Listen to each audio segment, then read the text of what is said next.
Allô, allô, allô, très chers compatriotes, très chers frères et sœurs congolais, nous revoici une fois de plus dans vos familles pour expliquer, essayer un peu de commenter et d'analyser les faits politiques euh, se déroulant au Congo, notre pays.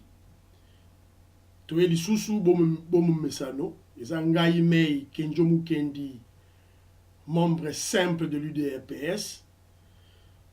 Nasengi bino botondi, na remercier bino le quoi bolandi ba mission na biso lekaki précédemment la chaîne na biso oyo ya YouTube chaîne West UDPS West Yorkshire. Awa toye tolobela mingi makambo ya mboka, toye kolobela mingi makambo ya UDPS, toye kolobela mingi activité politique et patriotique ya président de la République, le chef de l'État Félix Antoine Tshisekedi. La fois passée, numéro elegaki, tolobelaki makambo mingi na beteki bino c'était makambo, en fait titre ezalaki beaucoup plus, na démontraki bino que Félix Tshisekedi est plus intelligent que Honoré Ngouanda, le Terminator, le criminel. La kisaki bino na démontraki bino. Mais lelo toye mingi na ba sujet awa, lelo tolobela le mango. Sujet moko tokobeta moi lisolo mpona bagouverneur tokobeta mpe moi likambo moko ya likambo ezoleka na kati ya UDPS makambo ya dossier ya marche moko oyo un aventurier corrompu traître fils mokoko azolobaka kosala marche. Puis mingi tokolobela voyage ya président de la République Félix Tshisekedi na Katanga na Kivu, dans le Grand Kivu. Tokobeta mpe lisolo mingi ya makambo wana mingi. Et puis tokobeta mpe moi lisolo sur l'Assemblée nationale, effectivement principalement na bureau nango, na formation à bureau nango. Et puis tokobeta lisolo ya gouvernement. Bon, mais le bon messano, moi introduction vieux nanga moko aza na Londres, monsieur Godé Katalai, bata Londres à Tongo, Godé Katalai na mama Beli na pesi bino mbote. Na maître Dona pe na pesi bino mbote. Puis asekisaki ngai ayebisi que non, depuis Félix akoma président, Terminator Honoré Ngouanda alalaka te. Alalaka na ye lisusu te komi kaka soki alamuki na ntongo atuni mama bana mama Terminator moke. Chilombo aza kaka président. Mama ozongisa ye aza kaka président. Honoré Ngouanda kolia te. Akolia te. Eza ndenge moko pe na criminel Jean-Pierre Bemba, le mangeur de pygmées. Yépé. Soka la mouki na tongo tout dit maman na bana Chilombo Félix asa président ba répondre asa président Congo. Ah bakoliate bazolela. Puisque na sina yebisa bino peuple congolais batumi balé wana ba ennemi à Congo. Jean-Pierre Bemba, le criminel, le tueur, l'assassin, le mangeur de pygmées, Jean-Pierre Bemba. Bangona Terminator Honoré Ngouanda. Honoré Ngouanda, le criminel, l'assassin, l'illettré. Honoré Ngouanda. Bato a pareko. Bazalaka na conviction politique moko atate. Bazalaka na idéologie politique atate. Lutte na bango, guerre na bango, ils sera toujours contre l'UDPS. Et ce sont des tribalistes. Ce sont des gens qui sont foncièrement tribalistes. On a vu dans la Godé Moutazo expliquer pour la bango, le pouvoir au Congo, Moutou a un pouvoir na Congo. Un Rwandais, un Centrafricain, mais jamais un Moulouba peut être président au Congo. Jamais. Idéologie na bango yangwana. Et surtout, pas Moutou IDPS. Et surtout, pas Moutou ya famille Tshisekedi. Idéologie na bango yangwana.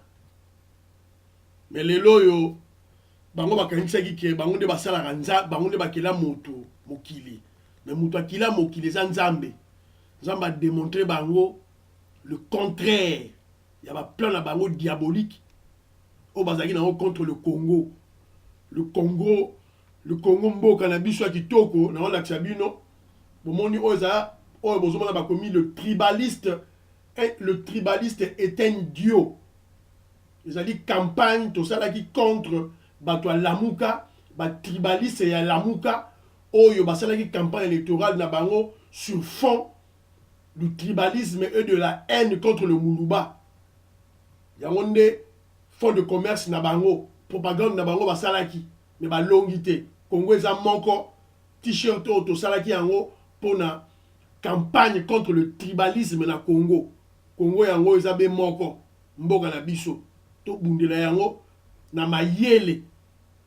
To bundela yango, on va pas combattre pour le Congo bêtement, sans idéologie. Neti bato ba combattre batana poto ba tambolaka des aventuriers, des abrutis à bato à Pareko.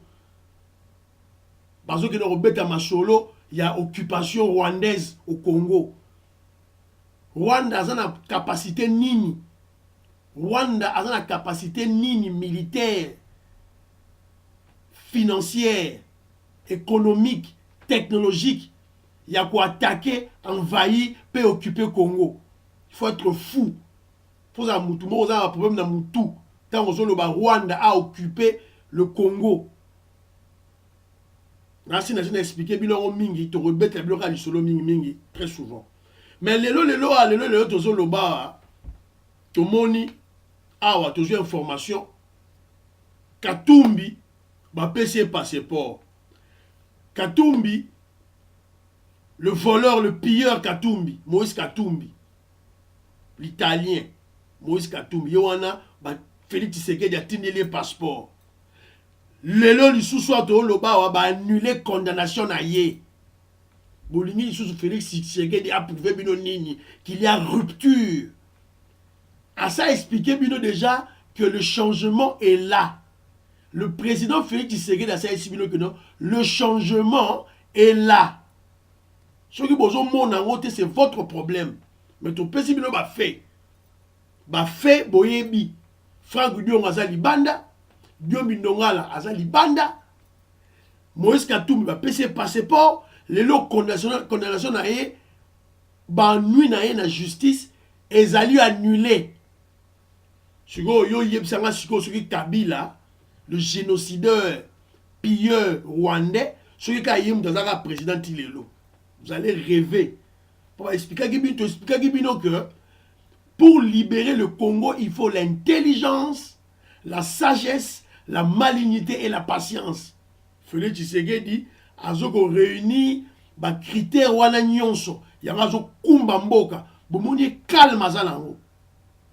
Bon mingi eloko peut tozala ngo souci le l'autre président toujours président na biso mboka auti na parmi ba combattant na biso UDPS chef na biso Félix Tshisekedi. Mais to monika que moi batu moko bazolinga ba créer ba désordre na kati ya parti. Neti mutu moko ba benga fils Mukoko. Fils Mukoko a créé désordre na kati ya parti. Tout ça pourquoi? Puisque en ça la jalousie. To gagner pouvoir, mais to gagner pouvoir en la présidence. Ba poste est belé. Ola za la calme. Aza calmeté. Pour la nini, pour bâtir Fumu Sabata, conseiller na présidence, conseiller chargé na secteur culturel. Et PC Motema Mabe, et PC Motema Likundu, Likunya.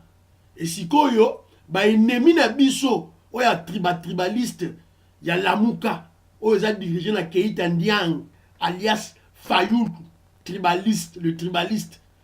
Na le criminel Jean-Pierre Bemba, le mangeur de pygmées, nous comme ça l'instrumentalisation va récupérer pour pas moni aza frustré. Ce motel ba émission na nyonso, bo romon aza na frustration moko boy. Ba utiliser mais to caler oazo beng ça marche. Yo beng ça marche, yo fils Mukoko tu n'es pas cadre du parti.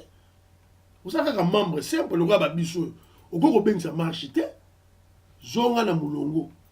Alors, bon, on a cassé la déclaration, le groupe m'a battu, m'a aventurier, boye ba ceci et puis ba titre na ba internet que la base de l'UDPS bandeko na ngai base à UDPS pour reconnaître base à UDPS faut boye ba que non base à UDPS et ça la ba action nango na ba activité nango na permanence na biso ou bien aux alentours de la permanence ou bien devant la permanence nde oye ba base à UDPS ya wana so bomoni ba kese la na ba bar na ndako moko boye ba tie fond moko boya ya photo ya Tshisekedi boye ba ke wana base à UDPS faites attention.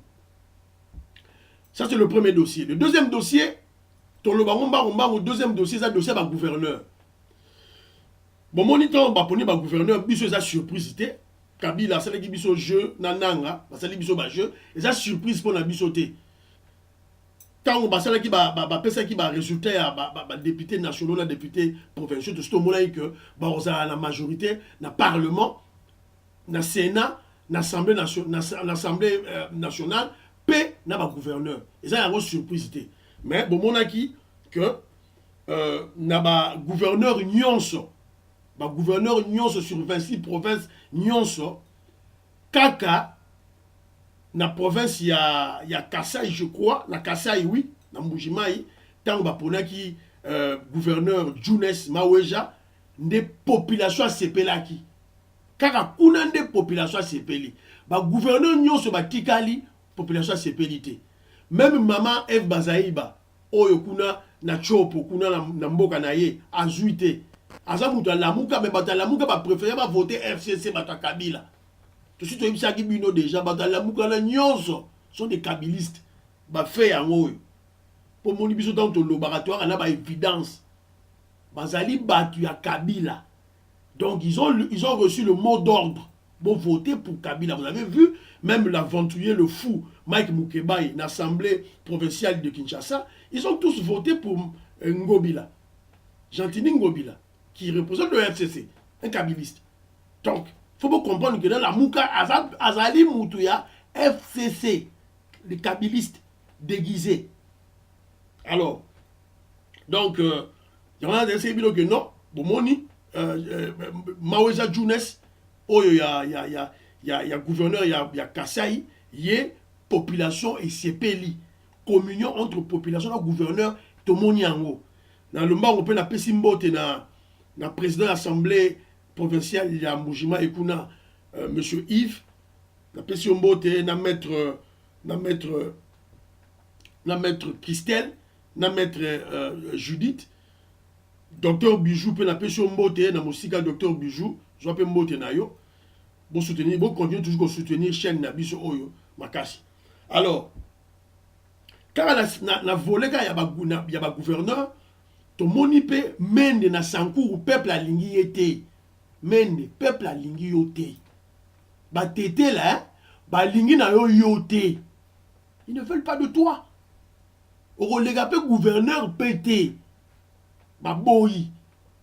Peuple et boyi mende. Na mboka na ye. C'est un message très fort. Oyo population a lancé na FCC. Vous avez le peuple. Vous avez une stratégie, vous avez le peuple est méchant na bino. Vous avez la main de Ake na village na ye, baboyi ye. Ils ont un signal très fort. Faites très attention. Pour ça, bokeba. Si vous avez Fachite, vous avez Félix Tshisekedi, c'est votre problème. La population a s'en charger na bino. Bon. Et puis, tout le monde Ngobila Biminaye, bon, voilà quoi. Mais, bon, bang le remorote, n'est ma maison les cas, na majorité na bango ana, je crois que le président Félix Tshisekedi a une stratégie. Stratégie ça simple. Boye ba stratégie ça simple. Bo banga et le côté. Majorité na bango ana mécanique. Parce que il y a un gouverneur, il y a une assemblée provinciale, il y a une assemblée nationale, et ça n'a sans effet. Puisque Félix Tshisekedi a reçu bango, toujours bango à l'étau. Entre le marteau et l'enclume. Donc le marteau, c'est le président Félix Tshisekedi d'Aza Likolo. Et l'enclume, c'est le peuple. Toujours bango la kati wana bazana ito. Ils sont entre le marteau et l'enclume. Alors, et là on y rosala ke to balanda idéologie.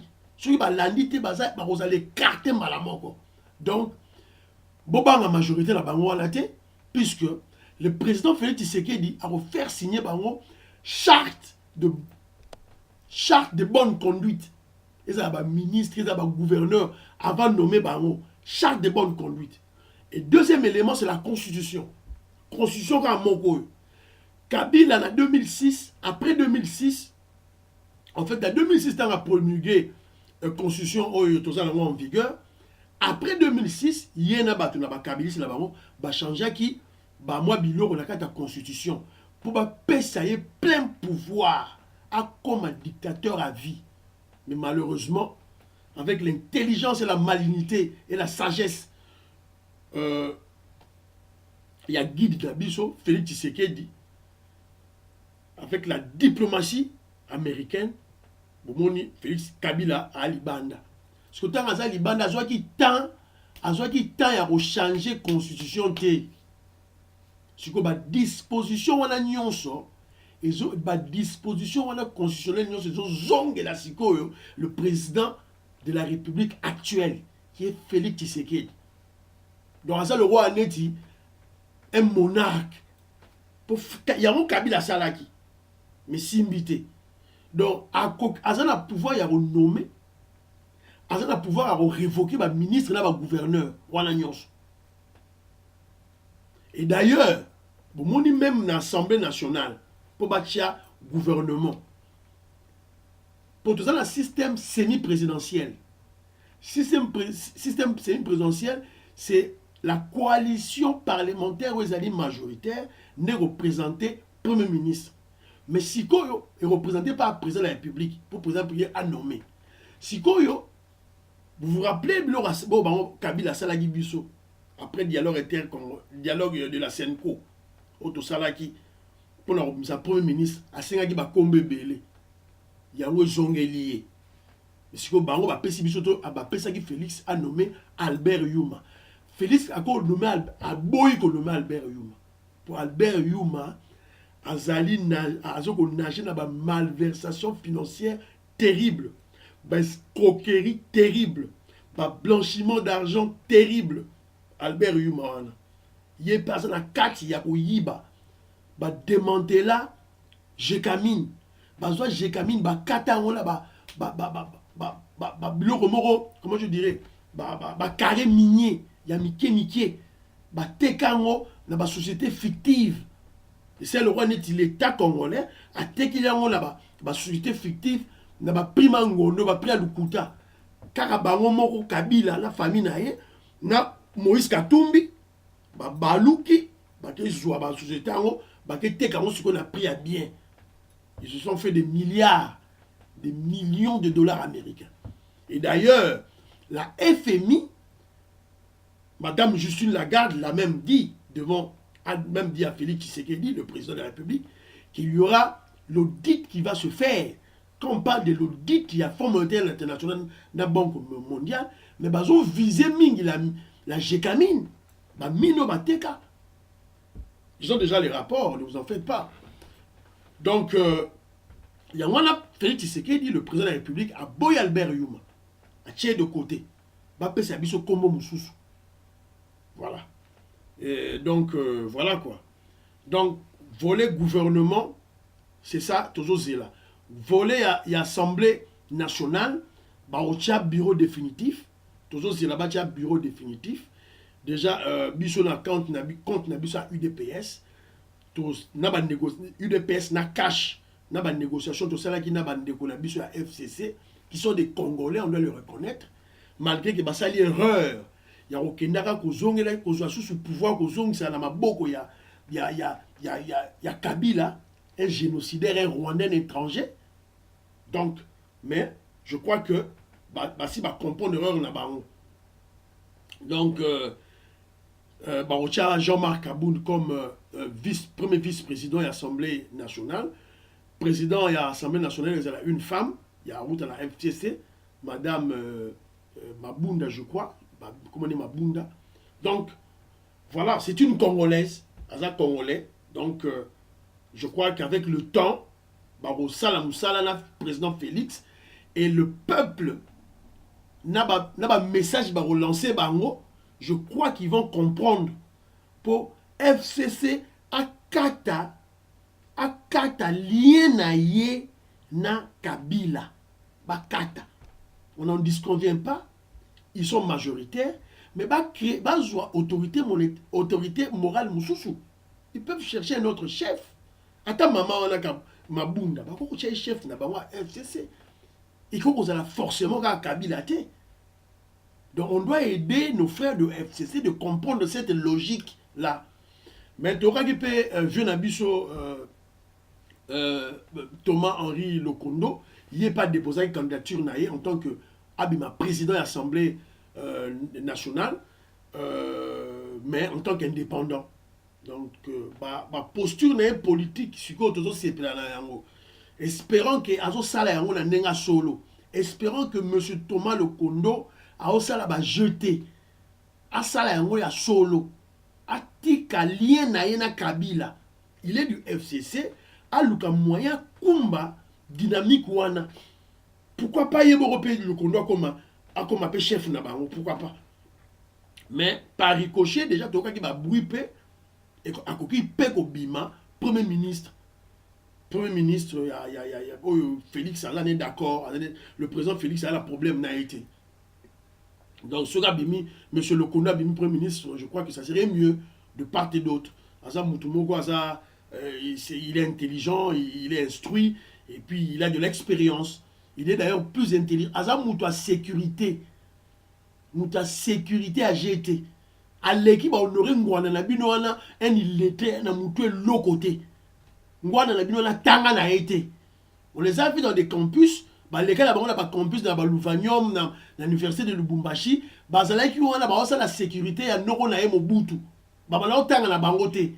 Les gens les étudiants au Bazaki na ba homme 10. Les étudiants au ya bangala bazaka na ba homme 10 au bangwandi plus. Au bazaka na ba homme 10. Babala tanga na bangote. C'est le travail que Mwanda faisait. Mais tandis que M. Thomas Lokondo, c'était Azali instruit à Tanga, la ULB, il y a Tanga. Et quand il est rentré au pays, il a travaillé dans la sécurité à Mobutu. Et lui, il était franc. À sa grande mouta sécurité à GT. Bisous de Lingui. Donc, on est aquí pour le gouvernement, le parlement. Alors, Nessé Binopé.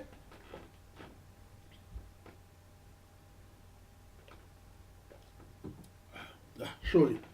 Nessé Binopé, tu repètes à l'Isolo. Il y a voyage, il y a président de la République, Félix Antoine Tshisekedi, il y a Kenda qui na Katanga, dans Lubumbashi. Bon, mon aki bino mo Kenda qui na Katanga, dans Lubumbashi. Plein ou Salemaki. Plus de 3 millions de Congolais vont se déplacer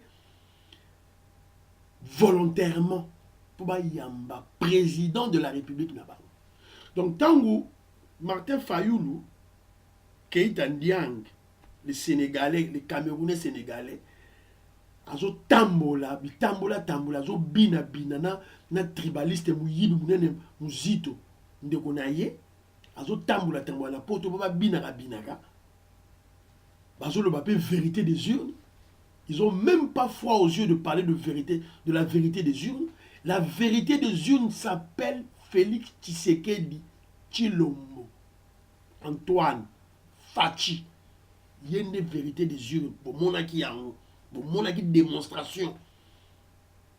Alors, binomo moni ndenge Félix Tshisekedi a Salim Moussala na ya bundi a kiti na terrain ba yambi pa ya ba ndeko na ye ya ba katange bo mona ki yango akena Goma ba yambi plein na krake alongi lisusu wana kena Beni ba yambi plein na krake. Et d'ailleurs la population a Beni ba yembeli nzembo papa limbisa biso ba kosaki biso bakosaki bango pa bato balamuka bamate Fayulu tout et tout là bakosaki bango na banyamwisi bango bakosaki bango basengi pardon. Par exemple Félix a expliqué bango ezali démocratie ça droit na bino donc ils ont été ngolo baté que fuka bolanda été voilà un président démocrate chose aki Mobutu c'est ko gungolo ozamba nga hôtel mana kani na ye Malamu, na limbisi bino. Bola nanga na sima. Je suis le guide, je suis le seul guide ici là. Nye nye nye nye nye nye. Arrogance à pamba. Abomi mboka. Bota à présent tous les siko Félix Tshisekedi humble, humilité leki, simplicité. Basenge pardon, y expliquer bango te, bosenga pardon te. Eza droit na bino. C'est la démocratie. O alandi nga alandi. O alandi pe ba mususu alandi ba mususu. Voilà un chef, voilà un leader. Le fils du premier docteur en droit. Yamboka na biso, Etienne Tshisekedi wa Mulumba. Tant la mona Félix Tshisekedi azo loba na munoko na ye, na mona ra Etienne, leader na biso, aoloba. Alors, atamboli, tamboli, kuna alikaki pe na Beni mingi po atala bana Beni po na makambo ya Ebola. Basalaki réunion moko sur la santé, la situation après ça bango makoki na ba mesure esengeli pour ba maîtriser Ebola.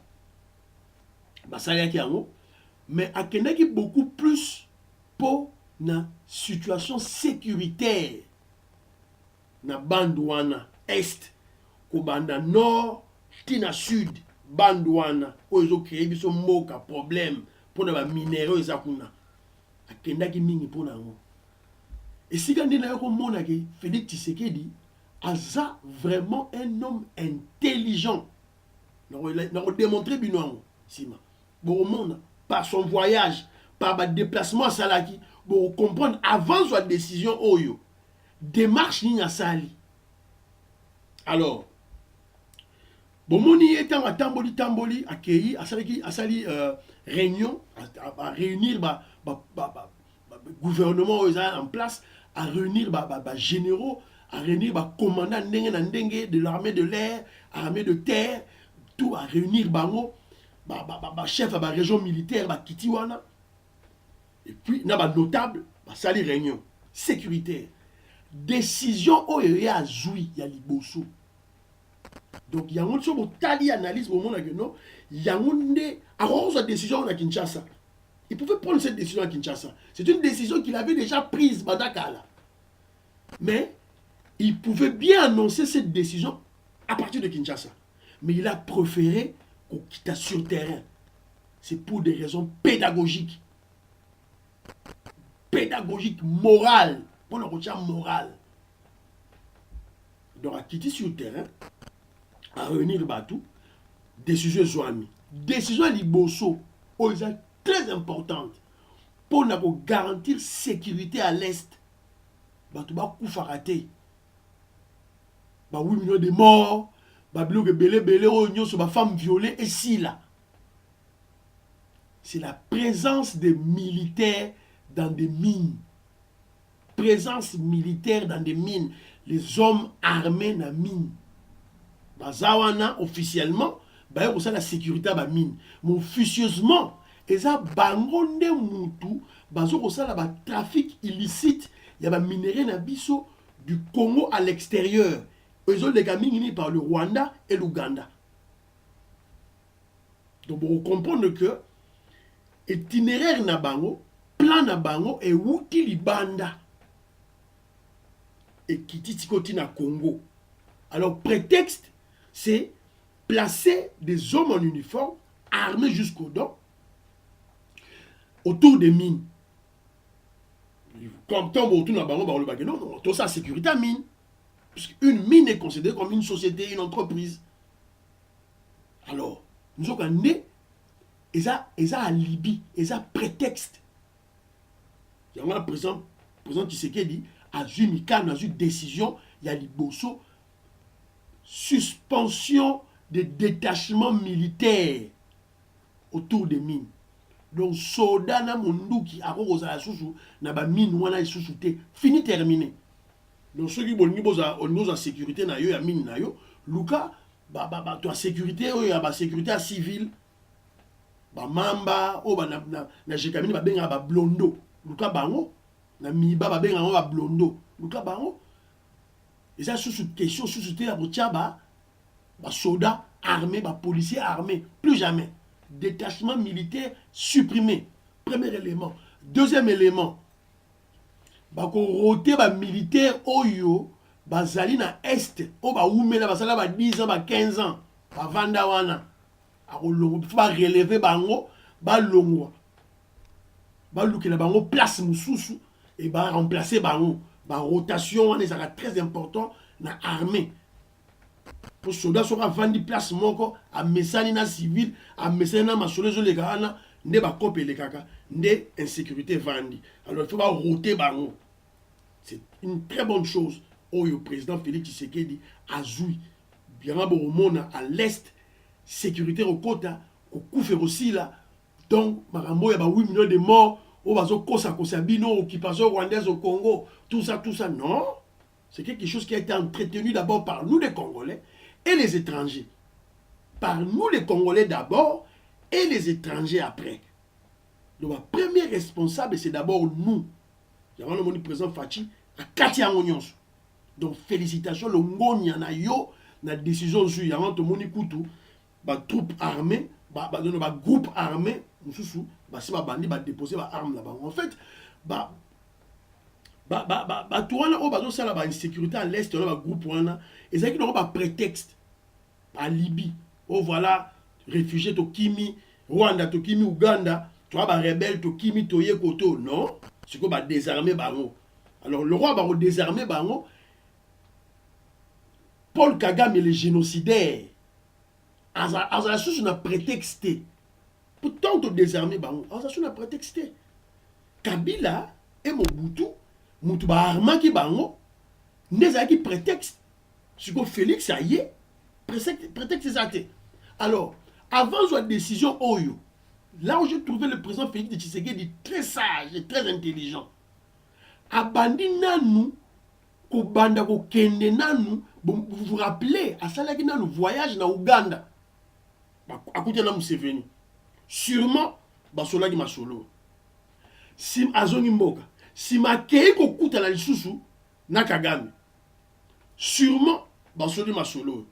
Et quand il est rentré après quelques temps il est allé aux États-Unis d'Amérique. Si je vous avais expliqué précédemment que makambu nyonso zo leka l'est, ce ne sont pas les Rwandais, ce ne sont pas les Ougandais, ce sont des Occidentaux, des Blancs. Minele mutu ba insécurité kuna bazo base arrière na bango c'était le Rwanda et bouclier humain na bango c'était les Rwandais, les Tutsis, le Tutsi Rwandais Ougandais. C'est tout. Alors pour ici là, il faut aller négocier avec eux. Toi la force à rebondissa bango te. To rebondissa américain de nini. Yo za makasa rebondissa américain non. On ne peut que négocier avec. Ko soana bango. Il y a un bon monde qui président Félix a créé les États-Unis, a créé un américain, une autorité politique, et puis a un businessman, financé par un monde, un milliardaire. Il y a peut-être M. Barrick, ou un mine ya Kibali, un anglais, mine ya Kibali. Ils ont un côté, un est. Vous comprenez? Donc, tant à tamboli ba place wana nyonso a solo na bango a tout le monde d'accord, il a mis les gens tout le monde d'accord et il est rentré dans son pays et il a pris la décision. Comprenez? Une démarche salvatrice pour le pays, très important. Donc il faut aux alama yele na intelligence na sagesse avant sa décision wana nini il faut ça et il a fait. Évidemment, Mingi peut ça, les alliés, il a même annoncé que une décision par qui va démobiliser Batou, va démobiliser Basodawana. Tant qu'on démobiliser Bango, deuxième étape, ce sera l'insertion à Batouango, la rééducation et puis l'insertion à Batouango dans la société, bah ça la tout et tout là. Ouais, on compte à l'armée, à côté armée, à la police, à côté police. Voilà. Et puis après tant événement aussi là. Quand on va sensibiliser, ça l'opération on a salvatrice. Et il y aura maintenant une attaque patriotique. Félix Tshisekedi a ça annoncé. Le président de la République a ça annoncé. Après, aussi, ça va solo tout. Il y aura une attaque patriotique. Donc, il y aura un ratissage. Il y a milliers.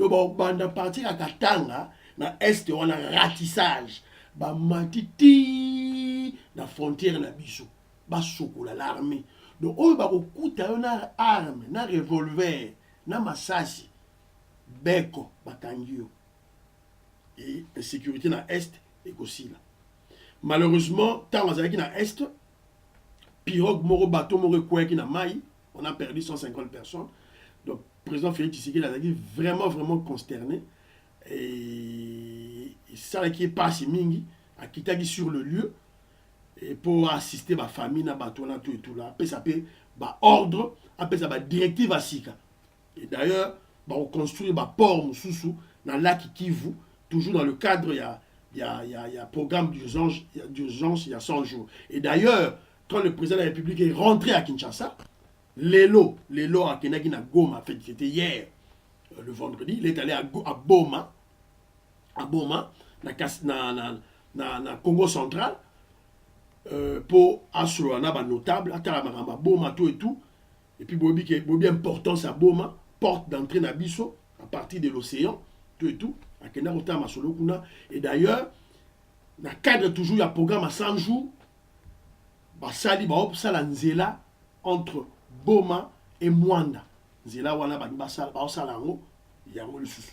Donc yango wana tozaki masolo to beta yango en bref yango wana to senga na bino toujours bo s'abonner mingi bo koti na chaîne na biso bo tali émission bo partager émission bo s'abonner en tout cas on senga Didier Sessa émission yango yo bolanda Didier Sessa chef ya UNC en Angleterre.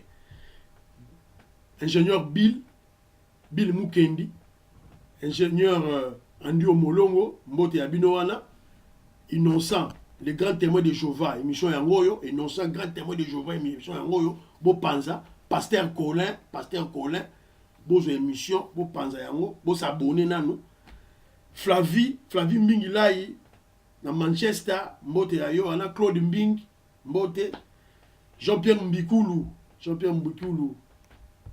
le grand combattant Jean-Pierre Mbikulu. Il y a eu Patou Bitumba na Paris. Na maman Leslie. Nick. Nick, le français. On sait déjà en Angleterre, tout et tout. Bani, très bien. Donc, maman Jette. Na papa Théo.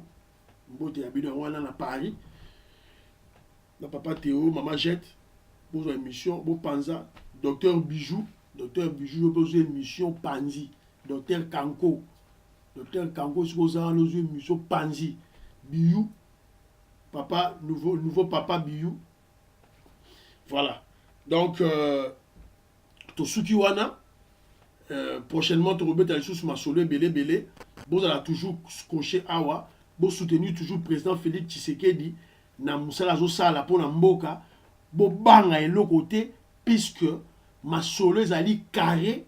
Tozui bato FCC na neti babera ngo na sandwich do de mapa wana sandwich wana o alikolo za président Félix Tshisekedi na César peuple siko FCC siko sandwich o to na kati ba salami ba jambon to na kati yango to kolia ou bien tozui bango na système ya eto bazali entre le marteau et l'enclume expliquer bino déjà bo banga et l'autre côté.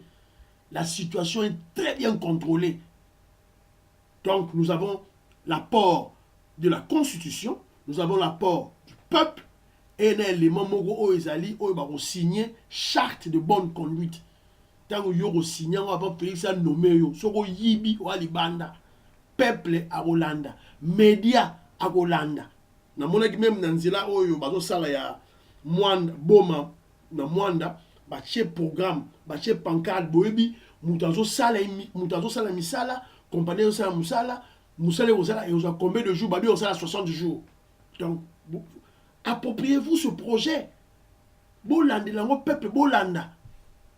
Au lieu président Félix a péci ordre, a péci ma coquille, a signé ma contrat na ba compagnie Yamboka. Alors, bino peuple, à travers les médias, à travers les journalistes, bolanda yango, bo s'approprier yango. Puisque, pour leur libérer un peuple, Moutouara a libéré un peuple. le peuple se libère seul. Le peuple se libérera seul. Le peuple se libérera seul. Ezaka ba leader neti Félix Tshisekedi na papa Etienne Tshisekedi nde bazo sala nzela pour peuple à se libérer. Basali structure de combat, ya makasi ya munene. La grande formation politique, la plus grande, l'unique d'ailleurs, UDPS, dans le Congo Mobimba. La structure révolutionnaire par excellence, UDPS. Alors, peuple, ce que fait quota, abou dans la carte. Ce que leader, bah, ça va stratégie. Tant bateau va organiser ma élection. Oh, élection, on a demi, élection. Bis on a UDPS, élection, ça dit stratégique. Élection, on est élection T. Élection, ils ont élection T. Bissonde Moutosa, c'est élection en 2023.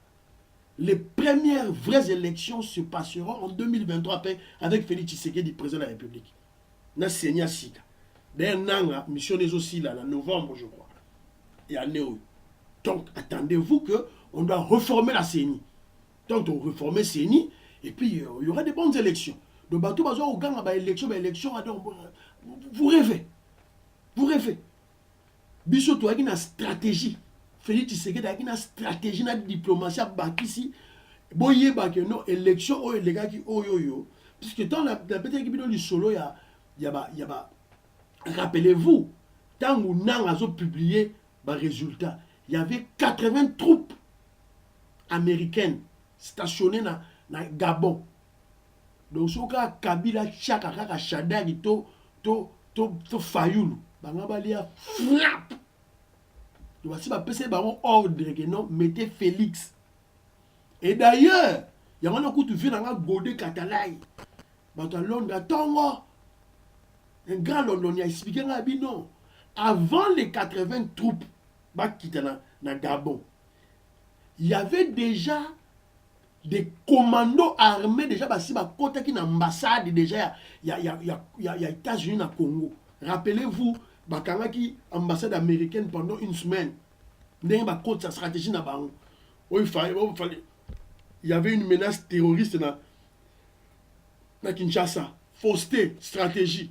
Donc, il y a déjà plus de 2000 commandos armés jusqu'aux dents dans l'ambassade. Et Kabila le savait. Donc, il y a un moni Félix Tshisekedi, l'homme des Américains, président de la République. Donc, vous bêtez la Fatima Boko, vous bêtez les Maboko, na stratégie na ya sali. Lelo a commis. Donc, tout ce qui est pour la Lelo, tout écoute à la prochaine, mon numéro, monsieur Zoya. Merci beaucoup, à la prochaine. Ciao, ciao, bye.